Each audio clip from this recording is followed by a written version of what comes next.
everyone, and welcome to a new techtorial series.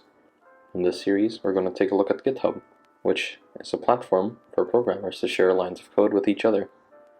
But before you can start, we need to first create an account.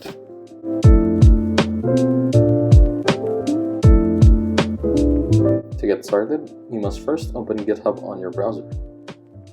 Then, you can enter your email address in the box provided, or by clicking the sign up option on the top right. However, for this video, it'll be the former. After entering your email address, you have to click on sign up for GitHub. Then, you want to click continue, and then after that, you're going to need a password. After making one, click continue. After that is the username.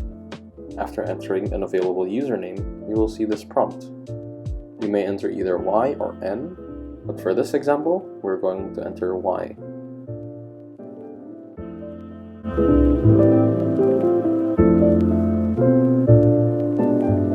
After that, you will be greeted with a verification process, and all you have to do is follow the instructions.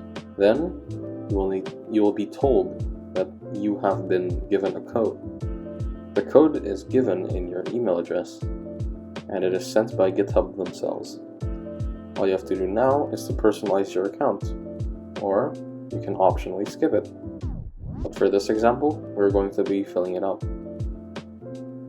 After you have personalized your account, you can either make a free account or a student account. We will be picking the free option for this example. After that, you're done, and that is your account made.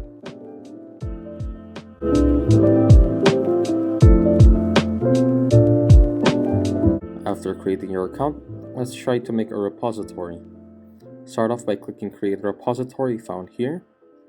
After that, you'll have to fill in the required information, which is marked by the red asterisk symbols.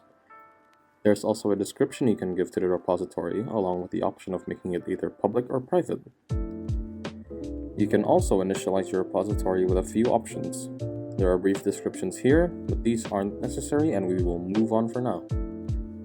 After you are satisfied with your repository, you can proceed by clicking Create Repository to finally complete it.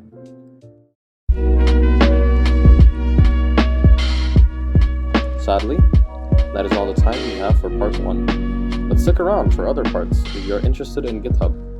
Thank you for watching, and don't forget to like and subscribe. Goodbye!